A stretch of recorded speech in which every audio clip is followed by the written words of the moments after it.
नमस्कार दोस्तों, स्वागत है आपका आज के मगध समाचार में, जिसमें सबसे पहली और बड़ी खबर में आपको बताएंगे कि मोदी सरकार की मजदूर विरोधी किसान विरोधी नीतियों के विरोध में हड़ताल जायज। सुरजेवाला का बड़ा बयान। खबर में आगे जिक्र होगा कि अखिलेश यादव ने योगी सरकार के पौधारोपण के आंकड़ों पर उठाए सवाल, पूछा 200 करोड़ पेड़ों के लिए जमीन कहां आवंटित की गई। खबर में आगे जिक्र होगा कि बंगाल से केरल तक दिखा असर भारत बंद का, कहीं ट्रेन रोकने की कोशिश तो कहीं चक्का जाम। बड़े अपडेट्स आपको बताएंगे।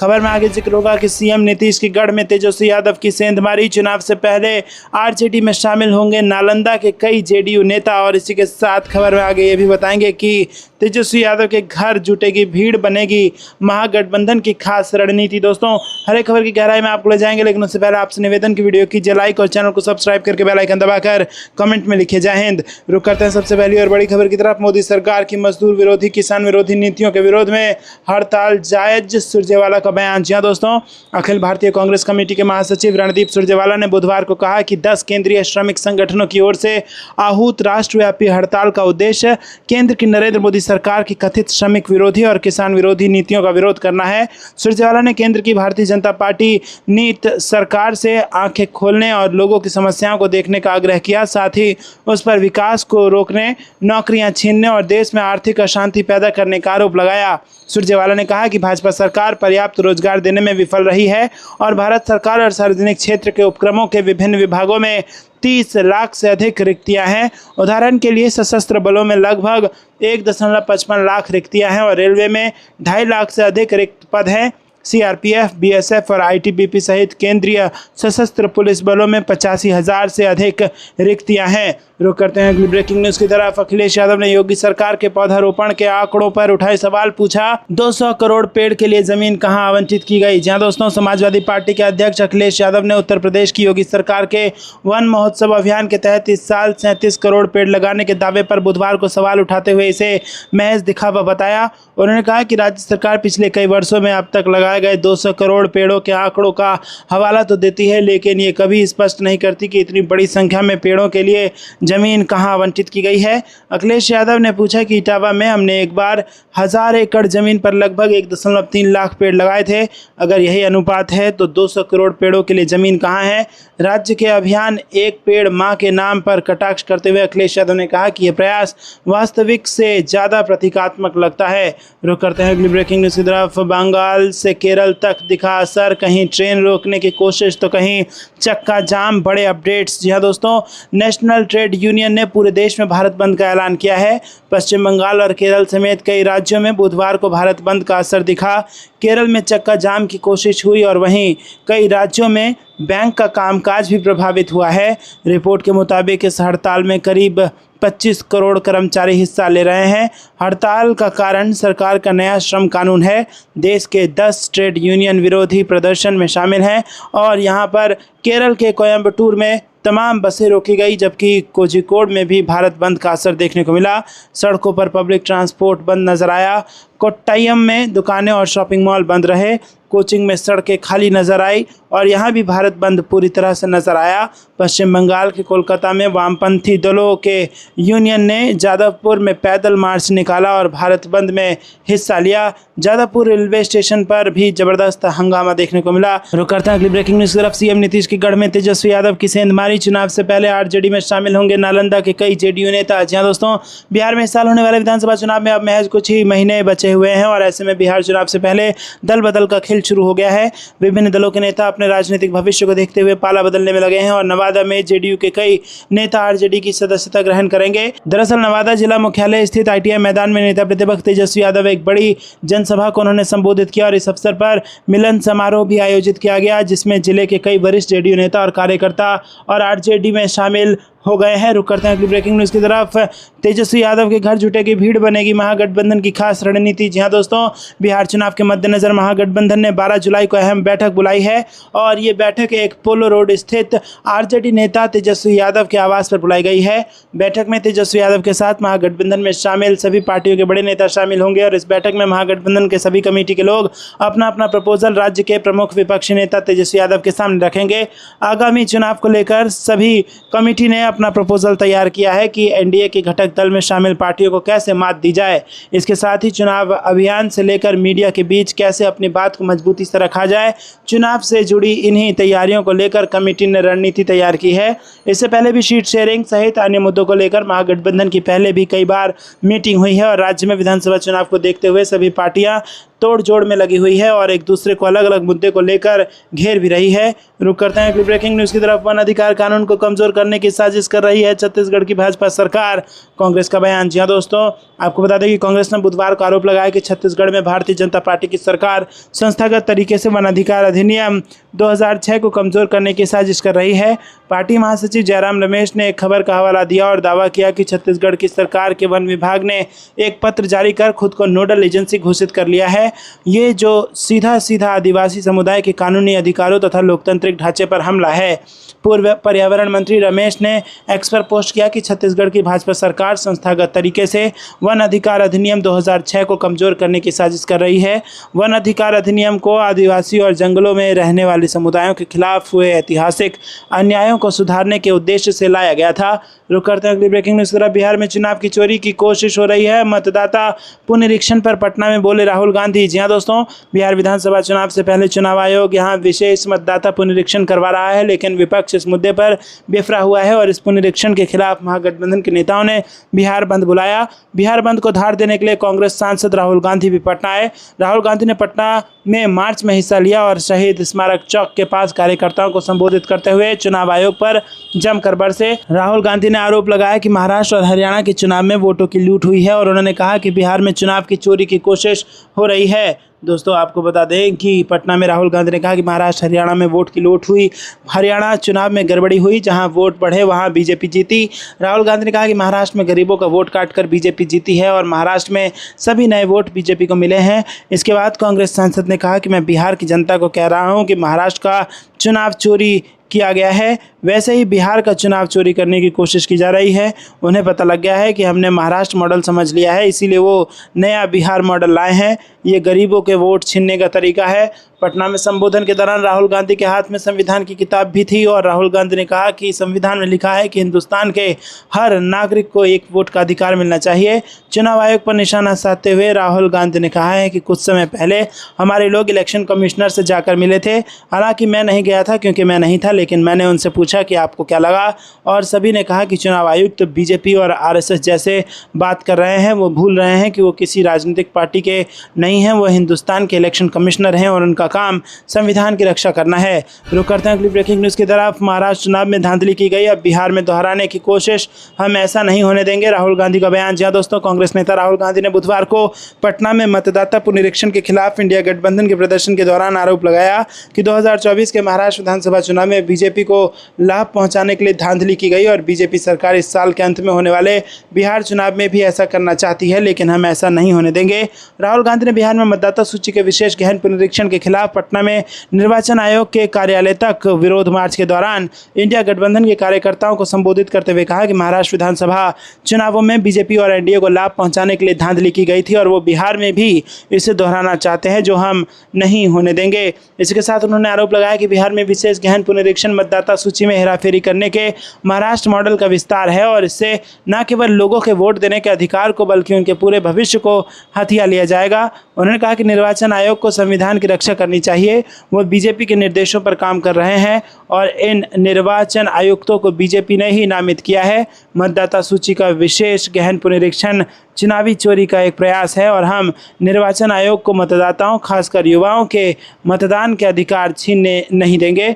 लोकसभा में विपक्ष नेता सुबह राज्य की राजधानी पटना पहुंचे और उनके साथ राष्ट्रीय जनता दल नेता तेजस्वी यादव, भारतीय कम्युनिस्ट पार्टी नेता महासचिव दीपांकर भट्टाचार्य और भारतीय कम्युनिस्ट पार्टी के महासचिव डी राजा और अन्य विपक्षी दलों के वरिष्ठ नेता भी मौजूद थे। रुक करते हैं ब्रेकिंग न्यूज़ की तरफ। नीति आयोग के मानचित्र में बिहार बना पश्चिम बंगाल, ममता ने तुरंत सुधार और माफ़ी की मांग की। जी हाँ दोस्तों, यहाँ पर बड़ी खबर आ रही है। पश्चिम बंगाल की मुख्यमंत्री ममता बनर्जी ने बुधवार को नीति आयोग के उपाध्यक्ष को पत्र लिखकर उसकी आधिकारिक सारांश रिपोर्ट में राज्य को बिहार के रूप में दर्शाए जाने पर कड़ी आपत्ति जताई। मुख्यमंत्री ने इस त्रुटि की निंदा की और उनसे माफ़ी की मांग करते हुए इस संबंध में तत्काल सुधारात्मक कदम उठाने की भी मांग की। इस त्रुटि को नीति आयोग की गंभीर चूक बताते हुए मुख्यमंत्री ने दावा किया कि नीति आयोग के आधिकारिक प्रकाशन में इस तरह की बड़ी गलती राज्यों के प्रति सम्मान की कमी को दर्शाती है। और इससे पहले तृणमूल कांग्रेस के राज्यसभा सदस्य साकेत गोखले ने एक्स पर एक पोस्ट में उस मानचित्र का स्क्रीनशॉट साझा किया जिसमें बिहार को पश्चिम बंगाल के तौर पर दर्शाया गया है। आपको ये कुछ लगता है दोस्तों, कमेंट में जरूर बताइए। वीडियो को लाइक नहीं किया तो लाइक जरूर कीजिएगा। रुक करते हैं अगली ब्रेकिंग न्यूज़ की तरफ। नीतीश सरकार पर हमलावर हुई कांग्रेस, खड़गे बोले बीजेपी और जेडीयू ने बिहार को बनाया देश का क्राइम कैपिटल। जी हाँ दोस्तों, आपको बता दें कि बिहार में हाल में हुई हत्या की घटनाओं को लेकर कांग्रेस अध्यक्ष मल्लिकार्जुन खड़गे ने मंगलवार को सत्तारूढ़ जनता दल और भारतीय जनता पार्टी पर निशाना साधा। एआईसीसी अध्यक्ष ने आरोप लगाते हुए कहा कि इन दोनों दलों के ठगबंधन ने प्रदेश को देश की क्राइम कैपिटल बनाने में कोई कसर नहीं छोड़ी है। हाल ही में पटना में कारोबारी गोपाल खेमका की हत्या के साथ ही बिहार के कुछ अन्य जिलों में भी अपराध की कई घटनाएं हुई हैं। मल्लिकार्जुन खड़गे ने एक्स पर पोस्ट किया कि बिहार में अवसरवादी डबल इंजन सरकार ने कानून व्यवस्था तबाह कर दी है और पिछले 6 महीने में 8 कारोबारियों की हत्या, 5 बार पुलिस की पिटाई हुई है और सोमवार को ही अंधविश्वास के चलते एक ही परिवार के 5 लोगों को मारा गया। मासूम बच्चों तक को नहीं बख्शा गया। रुक करते हैं अगली ब्रेकिंग न्यूज़ की तरफ। वक्फ संशोधन बिल पर जेडीयू के समर्थन से बिहार के मुसलमान नाराज, एमएलए के बेटे रॉकी यादव को लोगों ने खदेड़ा। जी हाँ दोस्तों, बिहार के गया जिले की बेलागंज विधानसभा क्षेत्र के महमूदाबाद गांव में जेडीयू नेता और विधायक मनोरमा देवी के बेटे रॉकी यादव को जबरदस्त विरोध का सामना करना पड़ा। ग्रामीणों ने वापस जाओ और रॉकी यादव मुर्दाबाद के नारों के साथ विरोध दर्ज किया। ये विरोध सिर्फ महमूदाबाद तक सीमित नहीं रहा।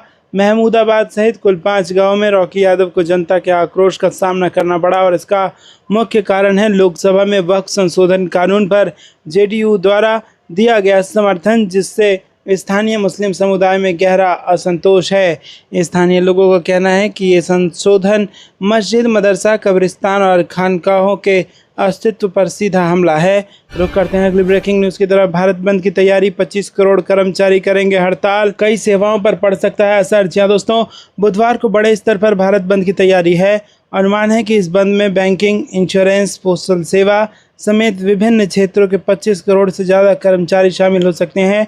यह हड़ताल 10 केंद्रीय ट्रेड यूनियनों ने बुलाई है और इसे भारत बंद का नाम दिया गया है। ये भारत बंद सरकार की मजदूर विरोधी, किसान विरोधी और राष्ट्र विरोधी कॉरपोरेट समर्थक नीतियों के विरोध में बुलाया गया है। All India trade union Congress की अमरजीत कौर ने कहा कि हड़ताल में 25 करोड़ से ज़्यादा कर्मचारियों के भाग लेने की उम्मीद है। किसान और ग्रामीण कर्मचारी भी देश भर में इस विरोध प्रदर्शन का हिस्सा बनेंगे। और हिंद मजदूर सभा के हरभजन सिंह सिद्धू ने कहा कि हड़ताल के कारण बैंकिंग, डाक, कोयला खनन कारखाने, राज्य परिवहन सेवाएं प्रभावित होंगी। इसी के साथ आपको बता दें कि भारत बंद कर रहे संगठनों ने पिछले साल श्रम मंत्री मनसुख मांडविया को 17 सूत्रीय मांगों का एक चार्टर सौंपा था और इनका कहना है कि सरकार पिछले 10 वर्षों से वार्षिक श्रम सम्मेलन का आयोजन नहीं कर रही है। यह मजदूरों, कर्मचारियों के हितों के खिलाफ फैसले ले रही है। मजदूर संगठनों के मंच ने यह आरोप भी लगाया कि आर्थिक नीतियों के कारण बेरोजगारी बढ़ रही है और ज़रूरी वस्तुओं की कीमतें बढ़ रही हैं, मजदूरी में गिरावट आ रही है और शिक्षा, स्वास्थ्य एवं बुनियादी नागरिक सुविधाओं में सामाजिक क्षेत्र के खर्च में कटौती हो रही है। रुक करते हैं अगली ब्रेकिंग न्यूज़ की तरफ। जीतू पटवारी बोले बीजेपी सरकार दबा रही विपक्ष की आवाज़, एफआईआर के खिलाफ कांग्रेस का विरोध प्रदर्शन। जी हाँ दोस्तों, मध्य प्रदेश कांग्रेस ने पार्टी के अध्यक्ष जीतू पटवारी के खिलाफ दर्ज एफआईआर को लेकर विरोध प्रदर्शन किया। इस दौरान पटवारी ने सत्तारूढ़ बीजेपी सरकार पर राज्य में सत्ता का दुरुपयोग करके विपक्ष की आवाज़ दबाने का आरोप लगाया है। दरअसल पिछले महीने यहां पर अशोकनगर जिले की मुंगवली पुलिस ने मुड्रा बरवाह गांव के लोधी समुदाय के एक युवक के साथ मारपीट करने और उसे मल खिलाने की खबर के संबंध में पटवारी के खिलाफ मामला दर्ज किया था। बीते 25 जून को ओरछा के दौरे के दौरान युवक ने पटवारी से मुलाकात की थी और मल खिलाने की घटना में मदद मांगी थी। बाद में उसने दावा किया कि कांग्रेस नेता ने उसे शिकायत दर्ज करने के लिए मजबूर किया था। रुक करते हैं अगली ब्रेकिंग न्यूज़ की तरफ। अपनी कुर्सी बचाने के लिए बिहार को बर्बाद कर रहे पीएम और सीएम, तेजस्वी ने एआई तस्वीर बनाकर लिखी ये बात। जी दोस्तों, नेता प्रतिपक्ष तेजस्वी यादव ने एक बार फिर से पीएम नरेंद्र मोदी और सीएम नीतीश कुमार पर हमला बोला और अपने पिता लालू प्रसाद की तरह ही उन्होंने भी एआई इमेज का इस्तेमाल कर पीएम मोदी और सीएम नीतीश कुमार पर निशाना साधा। तेजस्वी ने इन दोनों नेताओं की तस्वीर शेयर की और लिखा कि प्रधानमंत्री जी और मुख्यमंत्री जी दोनों अपनी कुर्सी बचाने के लिए बिहार को बर्बाद कर रहे हैं। इसी के साथ तेजस्वी यादव ने सीएम नीतीश कुमार के हाथ में एक पैम्पलेट दिखाया। इसमें लिखा है कि लूट, हत्या, चोरी, डकैती और भ्रष्टाचार। तेजस्वी यादव का कहना है कि नीतीश सरकार के राज में कानून व्यवस्था का हाल बेहाल। इनके राज में खुलेआम बलात्कार, हत्या और डकैती हो रही है। भ्रष्टाचार चरम पर है। और इतना ही नहीं, तेजस्वी यादव ने पीएम मोदी के हाथ में एक पैम्पलेट दिखाया है और इसमें लिखा है कि केंद्र की सत्ता बची रहे, बिहार को सता रहे। और तेजस्वी यादव ने कहा कि केंद्र की सत्ता बचाने के लिए पीएम मोदी बिहार की जनता को सता रहे हैं। दोस्तों, आपको बता दें कि यहाँ पर 2 जुलाई राष्ट्रीय जनता दल के सुप्रीमो लालू प्रसाद यादव ने एक बार फिर से पीएम नरेंद्र मोदी और सीएम नीतीश कुमार पर हमला बोला था और उन्होंने इस बार कृत्रिम मेधा यानी कि एआई का इस्तेमाल किया और पीएम मोदी और सीएम नीतीश कुमार की तस्वीर बना दी। रुक करते हैं अगली ब्रेकिंग न्यूज़ की तरफ। दम है तो मुझे गिरफ्तार करो, महाराष्ट्र के मंत्री ने अपनी ही सरकार को चुनौती दी और मनसे के प्रदर्शन में हुए शामिल। जहां दोस्तों, महाराष्ट्र में मराठी भाषा के वर्चस्व और हिंदी भाषा को नहीं हटाने का मुद्दा इस कदर तूल पकड़ता जा रहा है कि अब महाराष्ट्र की सरकार के मंत्री भी अपनी ही सरकार के कदमों के खिलाफ मनसे के पब्लिक प्रोग्राम में शामिल हो रहे हैं। महाराष्ट्र के परिवहन मंत्री प्रताप सरनाइक ने मंगलवार को मीरा रोड में मराठी रैली के लिए अनुमति न दिए जाने पर अपनी ही सरकार की आलोचना की और विरोध प्रदर्शन में शामिल हुए। यहाँ तक कि उन्होंने पुलिस को उनकी गिरफ्तार करने की चुनौती भी दे दी। मंत्री सरनाइक ने मीडिया से कहा कि मराठी एकीकरण समिति और कई अन्य संगठनों ने रैली के लिए आवेदन किया था, लेकिन उन्हें अनुमति नहीं दी गई। मैं जा रहा हूं, अगर पुलिस की हिम्मत है तो मुझे गिरफ्तार कर ले। रुक करते हैं अगली ब्रेकिंग न्यूज़ की तरफ। गहलोत ने 10 सवालों से उठाए भजन लाल सरकार पर गंभीर सवाल। इंटेलिजेंस जांच की मांग, आखिर क्यों? जी हाँ दोस्तों, पूर्व मुख्यमंत्री अशोक गहलोत ने कहा कि मुख्यमंत्री भजन लाल शर्मा की सरकार फेल हो चुकी है। इनका चाल चरित्र और चेहरा बेनकाब हो चुका है। उन्होंने सोशल मीडिया एक्स पर पोस्ट कर लिखा कि जब एक एमएलए कह रहा है कि उनके यहाँ 3 बार चोरी हो चुकी है तो आप समझ सकते हैं कि बाकी लोगों का क्या हाल होगा। उन्होंने सोशल मीडिया के माध्यम से भजन लाल सरकार को घेरा भी तो उन्हें सुझाव भी दिए। दोस्तों, रुक करते हैं अगली ब्रेकिंग न्यूज़ की तरफ। भारत के उपायुक्त प्रधान चुनाव आयुक्त पीएम मोदी की तस्वीर शेयर कर लालू यादव ने ईसी पर साधा निशाना। जी हाँ दोस्तों, आपको बता दें कि राष्ट्रीय जनता दल के राष्ट्रीय अध्यक्ष लालू प्रसाद यादव ने सोमवार को बिहार में चल रही मतदाता सूची सत्यापन प्रक्रिया को लेकर प्रधानमंत्री नरेंद्र मोदी और निर्वाचन आयोग पर तीखा हमला किया। उन्होंने अपने एक्स हैंडल से एक एआई जनरेटेड तस्वीर पोस्ट की जिसमें पीएम मोदी चेयर पर बैठे हुए हैं और उनके पीछे इलेक्शन कमीशन ऑफ इंडिया का लोगो लगा है जिस पर लिखा है भाजपा चुनाव आयोग। इस एआई जनरेटेड तस्वीर में पीएम मोदी के सामने 2 अफसर बैठे नजर आ रहे हैं और इस तस्वीर पर लिखा है कि भाजपा चुनाव आयोग की बिहार चुनाव को लेकर तैयारी जोरों पर। लालू यादव ने अपने इस एक्स पर किए पोस्ट के कैप्शन में लिखा कि भारत के उपयुक्त प्रधान चुनाव आयुक्त। रुक करते हैं अगली ब्रेकिंग न्यूज़ की तरफ। आदित्य ठाकरे का निशिकांत दुबे पर तीखा हमला, बीजेपी की नीतियों पर उठाए सवाल। जहां दोस्तों, शिवसेना के नेता आदित्य ठाकरे ने बीजेपी सांसद निशिकांत दुबे और उनकी पार्टी भाजपा की विचारधारा पर तीखा हमला बोला और उन्होंने निशिकांत दुबे के बयानों को महाराष्ट्र विरोधी करार देते हुए कहा कि वो ना तो बिहार, ना उत्तर प्रदेश और ना ही हिंदी भाषा के प्रतिनिधि हैं, बल्कि केवल बीजेपी की तोड़ फोड़ो राज करो की विचारधारा का प्रतीक हैं। दरअसल 6 जुलाई को निशिकांत दुबे ने अपने सोशल मीडिया एक्स हैंडल पर पोस्ट करके कहा था कि हिंदी भाषी लोगों को मुंबई में मारने वाली यदि हिम्मत है तो महाराष्ट्र में उर्दू भाषियों को मार कर दिखाओ। अपने घर में तो कुत्ता भी शेर होता है, कौन कुत्ता कौन शेर खुद ही फैसला कर लो। दोस्तों, आपको बता दें कि इसी पर आदित्य ठाकरे ने प्रतिक्रिया दी है। उन्होंने कहा कि बीजेपी और निशिकांत दुबे की ओर से दिए गए बयान सोची समझी राजनीतिक रणनीति का हिस्सा है जो समाज को बांटने का काम करते हैं। उन्होंने आरोप लगाया कि बीजेपी हार के डर से हिंदू मुस्लिम या जातिगत मुद्दों को हवा देती है। उन्होंने बिहार के चुनावों का जिक्र करते हुए कहा कि निशिकांत दुबे को वहां की जिम्मेदारी दी गई है, लेकिन उनकी नीतियां और बयान महाराष्ट्र के प्रति नफरत और द्वेष को दर्शाती है। उन्होंने दावा किया कि बिहार में तेजस्वी यादव के नेतृत्व में बदलाव की लहर है और बीजेपी को हार का सामना करना पड़ सकता है। उन्होंने महाराष्ट्र की एकता पर जोर देते हुए कहा कि यह राज्य पूरे देश से आए लोगों का स्वागत करता है। इसी के साथ उन्होंने कोविड काल का जिक्र करते हुए कहा कि जब पूरा देश संकट में था तब उद्धव ठाकरे ने बतौर मुख्यमंत्री सभी को महाराष्ट्र में रहने का आह्वान किया था और उन्होंने कहा कि हमारा झगड़ा हिंदी भाषी या किसी समुदाय से नहीं बल्कि सरकार की गलत नीतियों से है। आपको यह कुछ लगता है दोस्तों कमेंट में जरूर बताइए। वीडियो को लाइक नहीं किया तो लाइक भी जरूर कीजिएगा। रुक करते हैं अगली ब्रेकिंग न्यूज़ की तरफ। में राहुल गांधी के नेतृत्व में होगा चक्का जाम, SIR के खिलाफ सड़कों पर उतरेगा महागठबंधन। जी हां दोस्तों, आपको बता दें कि निर्वाचन आयोग द्वारा मतदाता सूची के विशेष गहन पुनरीक्षण के विरुद्ध महागठबंधन में शामिल सभी दलों की ओर से 9 जुलाई को बिहार बंद का आह्वान किया गया है। बंद में महागठबंधन के घटक दलों के सभी दिग्गज नेताओं के शामिल होने की खबर है और विपक्ष द्वारा आयोजित बंद में लोकसभा में नेता प्रतिपक्ष व कांग्रेस के पूर्व राष्ट्रीय अध्यक्ष राहुल गांधी भी बिहार बंद में शामिल होंगे। बिहार में विधानसभा के चुनाव में कुछ ही महीने बचे हैं और आगामी विधानसभा चुनाव से पहले चुनाव आयोग ने विशेष गहन मतदाता सूची पुनरीक्षण शुरू किया है। इंडिया गठबंधन के घटक दलों के साथ साथ कई अन्य दल भी इस फैसले का विरोध कर रहे हैं और इसी कारण सभी विपक्षी दलों ने बिहार बंद का ऐलान कर दिया है।